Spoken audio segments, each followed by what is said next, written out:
Hello, everybody. Welcome back to my channel. My name is Stephanie Bree, and this time I'm talking about road trip memories. I love a good road trip. I love a good road trip movie. Road trips are a lot of fun. Sometimes you want a short road trip, to town. You live out in the country, and a trip to town can be a lot of fun. Sometimes you go on a long road trip, either on a vacation or you're moving across country or, you're visiting a friend far away. Lots of reasons to go on a road trip. So as a kid, road trips mostly consisted of either going to grandma's house, driving the hour or so it took to get into the big town, or going to the lake for the summer, going camping, 4th of July, or for the family reunion we went to every year. Now, sitting in the car sucks. But the cool thing about going on a long road trip is parents always would stop at the gas station before we took off, and they'd get us snacks. They'd get us, either a bag of chips or a bag of jerky or a popcorn or, some candy bars or something and a soda pop. So we always got snacks on a road trip. So I would equate road trips with snacks, obviously. Um, when I was 18 years old, I got to go on my first big road trip as the driver. So, a little brief backstory. We lived in this town called Miltonville, Kansas for a lot of years, and I made a lot of friends there. And this became our hometown. Me and my sisters had built this town up as the place where we wanted to live, buy our houses, get jobs, start our lives, raise our families, etc. This is where we wanted to live. Well, long story short, the town had died. The industries left, the college left, and then the town dried up. And it wasn't the same. But we moved away. My parents moved away to find better jobs, and we ended up living in Jackpot, Nevada, small town in the middle of nowhere, casino town. One day, I was working at the casino, and I was working in the buffet, and I decided I wanted to get the hell out of here.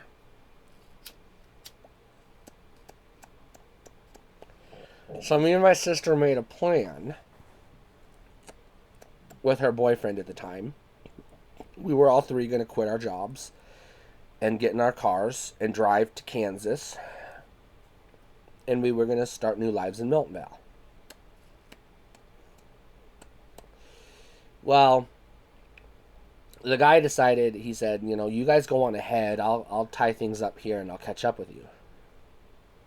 Shouldn't have trusted him. That's another story for another day, but we did it. We got off work and decided we weren't going back. So we went home, me and my sister. We packed up my car with all the necessities, trunk full of clothes and, a few treasures, things that we didn't want to live with, we didn't want to leave behind, and some canned foods so we could eat. No idea how we were going to cook the cans of food that we packed in my trunk, but that was the plan. And me and my sister got in my car, and we drove from Nevada all the way to Kansas. We drove through Wyoming, we drove through Salt Lake City, through Nebraska, down into Kansas. Well, that's a long road trip, and we were in a hurry to get there. So I would drive for a little bit, and my sister would drive for a little bit. Now I was 18 at the time, and my sister was 17 at the time because she's a year and a half younger than me, and I just turned 18, which means she was 17. She would turn. She had just turned 17.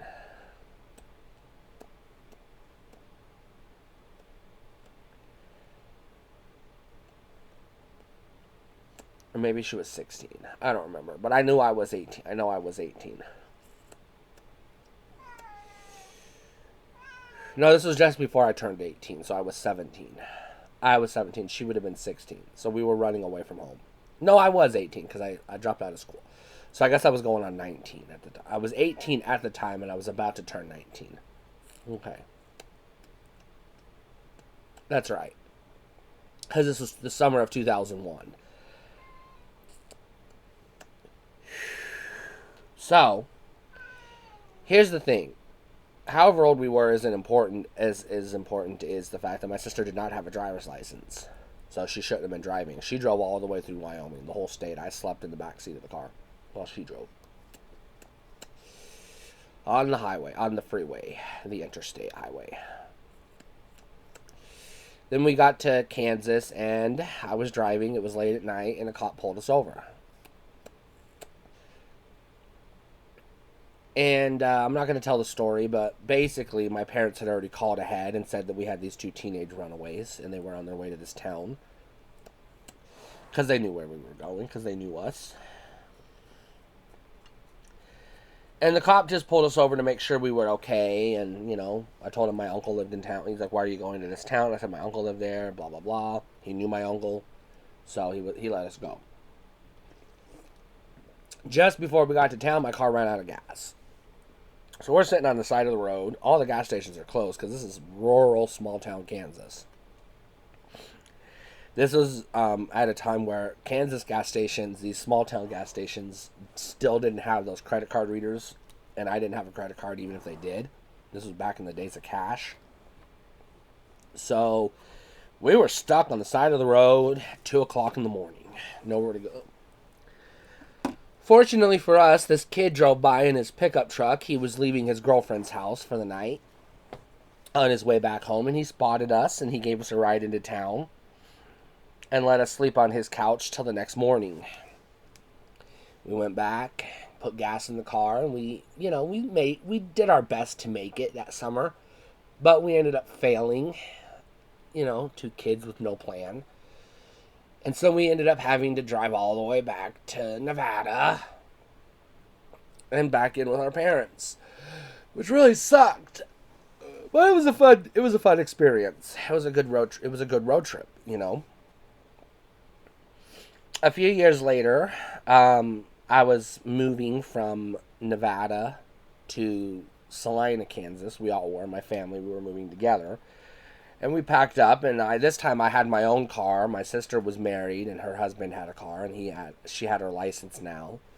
And so we were moving together as a family. We were all moving together. We were going to go to Salina, Kansas, and restart our lives because we'd kind of burned some bridges in Twin Falls and wanted to start over because we moved around a lot growing up.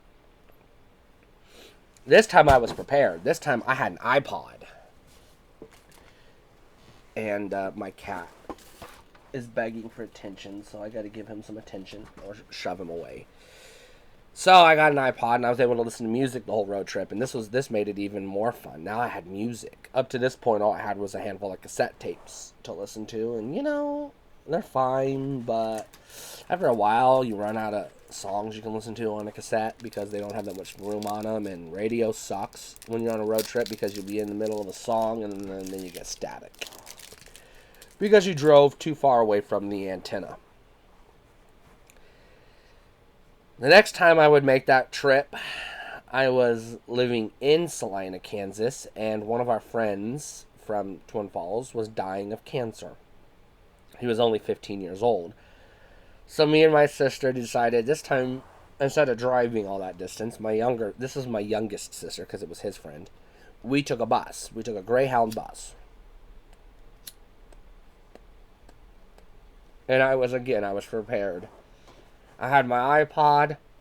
I had a couple of books in my bag. I had my Sega Nomad with batteries. And my Nintendo DS, which I would charge every time the bus would stop. I'd charge it at the bus stops or McDonald's, get on the Wi-Fi and play some Mario Kart DS on the Wi-Fi. This was 2005. The world was changing. And then I would make that trip one more time, only this time in reverse.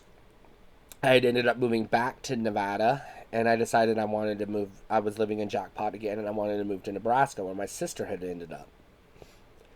So I packed up my car, and I drove all the way to nowhere, Nebraska. And just as I pulled into town, my car died. And it didn't run out of gas. It died. Never did figure out what was wrong with it. Didn't have the money to fix it.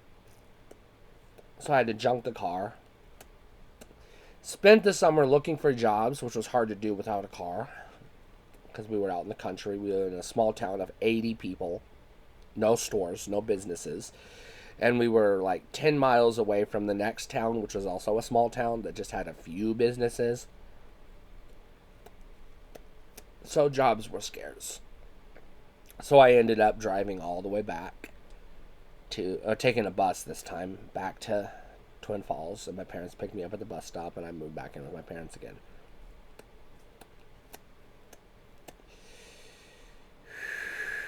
And then when I lived in Nevada, I would take road trips to Boise, because that's where everything were.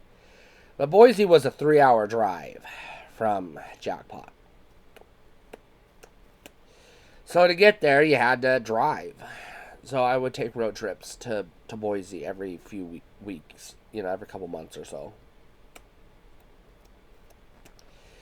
Then my sister, my oldest sister, who's 3 years older than me, she was living in northern Idaho.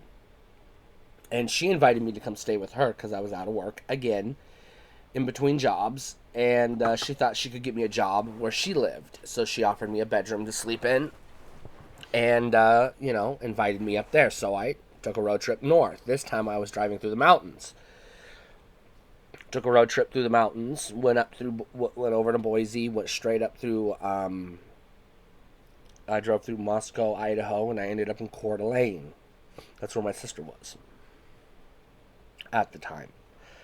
And again, spent the summer looking for jobs. Got a job at Pizza Hut. Did it for, a couple nights. Got sick of it. Quit. Went and got a job at Domino's. Did it for a couple nights. Got sick of it. Quit. And then my sister's like, you can't keep quitting jobs. So she sent me back home to Mom. So, of course, I packed up and went in reverse. Got back to Twin Falls. This time we were living in Filer, Idaho. So I lived there for a little bit. And I took a few more road trips. Of course, most of them were either to go visit my sisters who had moved. We had scattered around. Or, moved. So I ended up moving to Nebraska, and I went to college there. And then I got an opportunity to get a job in Texas. So this time I got to take a road trip from Kearney, Nebraska, all the way to Sherman, Texas, which was a long trip.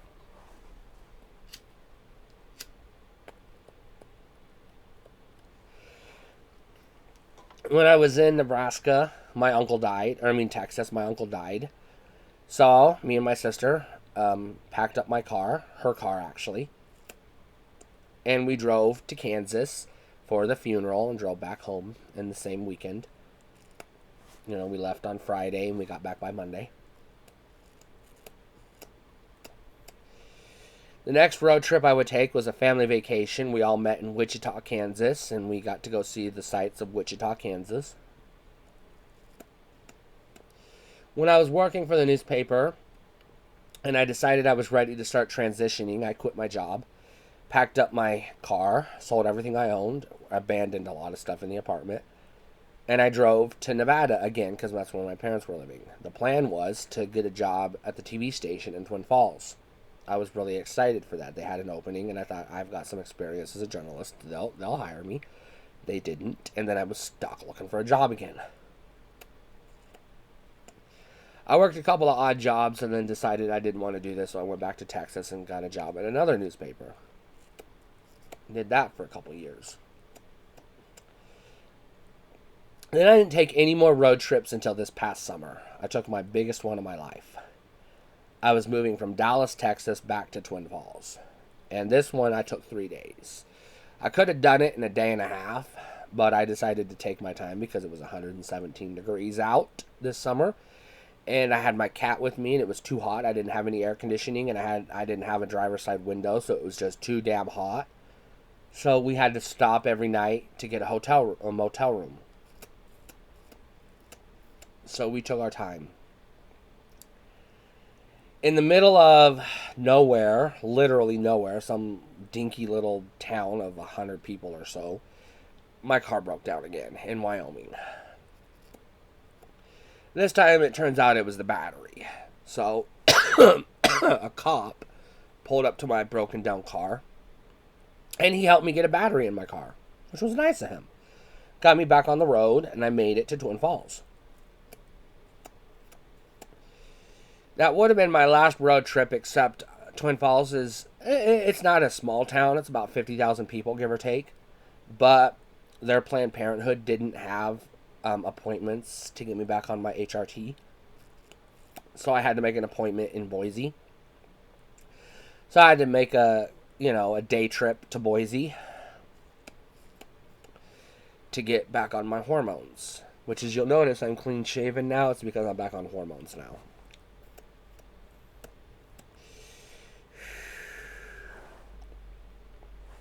So, yeah, those videos where I got stubble, that's because I was off hormones, and I was very miserable being off hormones.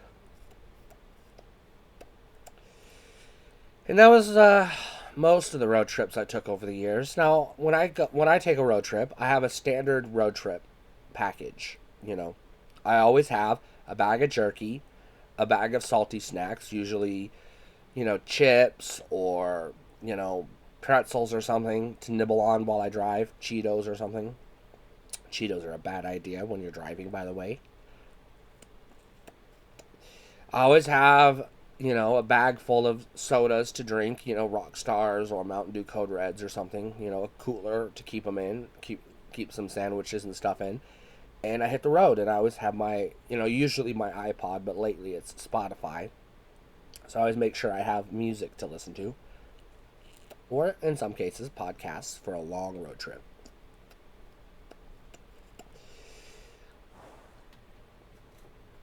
I love taking road trips from time to time, don't get me wrong.